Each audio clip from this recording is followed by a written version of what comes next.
Good day mga pade at panibagong araw na naman. Tara, tamang linis muna tayo habang wala pa yung kliyente natin. Baka kasi maabutan ng kliyente natin na makalat po yung ating studio. Na totoo nga naman minsan. Gawa nga po kasi mga bossing na meron tayo yung mga puno na hindi naman po sa atin. Ang kaso nga lang, pag nalalaglag talaga mga bossing sa tapat natin is talaga, doon po talaga ang diretso.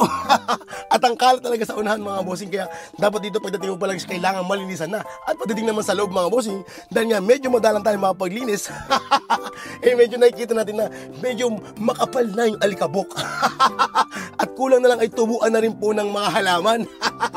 Pero dito mga bossing, ang project pala natin ay meron tayo ditong colored na peri at sa likod natin ilalagay. At ito ang request ng ating boss. Dito mga bossing, hindi natin siya makikita sa video mga bossing. Gawa nga po ng ayaw pumayag ng ating bossing na magpakita po sa camera. Pero babae po ang tatatuan natin.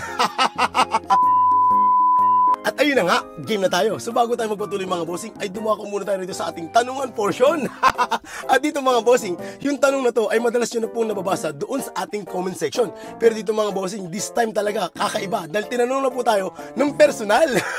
Kaya hindi ko na po ibabanggit dito yung pangalan ng tao na nagtanong sa atin mga bossing. Pero last time nang galing tayo sa isang competition mga bossing at tinanong tayo ng personal ng ating kaibigan tungkol sa mga bagay na to. Dito po kasi mga bossing is meron po siyang dalawang katanungan. At ang unang tanong niya mga bossing is paano daw ba dapat bigyan ng tamang price yung ginagawa niyang pyesa? At yung pangalawang tanong mga bossing is kung bakit daw ba hindi ko ibinibigay yung presyo doon sa ating mga video kapag may nagtatanong po.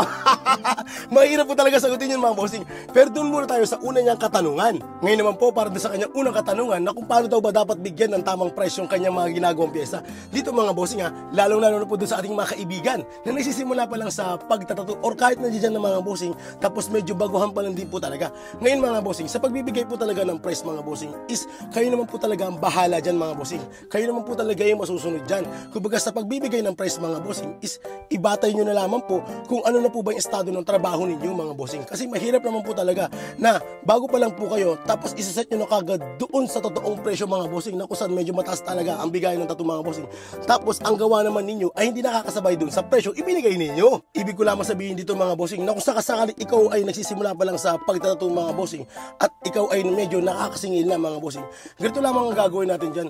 Huwag na muna tayo nakatingin doon sa presyo na gagawin natin mga bossing. Kumbaga, ang una natin ditong ipuhunan mga bossing ay yung ating talento. Palakasin po muna natin mga bossing. Kasi yung pagdating sa price mga bossing is madali na po yung galawin mga bossing. Kung sakasakali naman po meron tayong mabigat na kargada. Kasi ahanin nyo naman po mga bossing yung mataas na presyo. Kung sakasakali naman po na hindi talaga makakasabay yung inyong mga ginagawa doon sa presyong binigay ninyo. So mawawalan po rin kayo ng kliyente doon mga bossing at wala talaga kayong makukuha ang kliyente. Kasi mga bossing, nakabase naman po yung presyo ng artist doon sa trabaho niya. Kaya mga bossing tandaan na sa pagbibigay ng price mga bossing is bahala ka na dyan at kung saan ka magiging masaya. Kasi mga bossing, kung pagbabatayan natin yung bigay ng ating mga idol, syempre deserve po talaga nila yung mga bossing. Gawa nga po ng ilang taon na rin pong experience yan mga bossing at talagang ilang taong paggugugol ng oras mga bossing. Nang sa ganun is marating nila yung bagay na yan. Kaya mga bossing doon sa ating mga kaibigan na nasisimula pa lang sa pagtatato, syempre pagbutihin po natin at gaya po na sinabi ko mga bossing is kayo na po talaga ang masusunod dyan mga bossing. At kung sa tingin nyo karapat dapat na bigyan ng ganitong presyo ang ginagawa ninyo mga bossing, i-push natin yan. At ngayon naman po ay dumako naman po tayo dito sa kanyang pangalawang katanungan na talagang hindi ko naman po sinasagot sa comment section mga bossing. Dito kasi mga bossing, mas maganda rito is personal itong pag-usapan mga bossing. Halimbawa na lang sa messenger kung sakasakaling hindi tayo mapag-usap ng personal.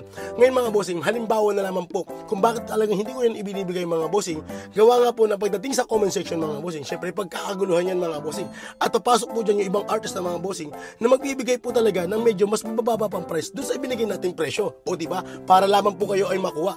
Ngayon mga bossing, bibigyan ko po kayo ng senaryo. Halimbawa na lamang po, meron tayong ipinost na black and gray mga bossing na half sleeve. Ngayon po, meron po doon mag-i-inquire mga bossing. Ngayon syempre, babanggitin natin mga bossing. Halimbawa na lang, magbibigay tayo rito ng presyo mga bossing. Sabi natin 10. Ngayon mga bossing, meron po siyang ipapakitang design na doon niya rin po gustong ilagay tapos black and gray po ipapagawa niya. Tapos nakita naman po natin mga bossing na hindi siya ganun ka mitikuloso o madetalye mga bossing. Syempre doon sa part na yun mga bossing, is posible pa pong bumaba ng bahagya yung ibinigay nating price mga bossing doon po sa unang tanong niya na kung magkano yung ginawa natin doon. Ngayon mga bossing, meron naman po ulit na magtatanong na kung sakasakali mga bossing, nakita niyo yung post natin na half na black and gray, tapos yung presyo nga po is 10K. Ngayon mga bossing, itatanong niya naman tong pyesa ipapagawa niya na kung saan mga bossing is madetalye naman po yung kanyang ipapagawa.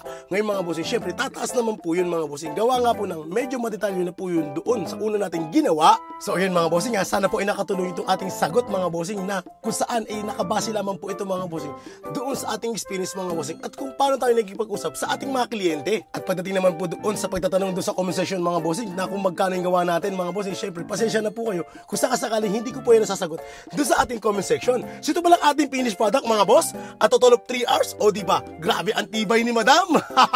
Walang kaibuhan yan mga bossing at talagang napakatibay ni madam. Sa may mga may katanungan, message lang po sa ating Facebook page ulit ito. Yun lamang po. Maraming salamat!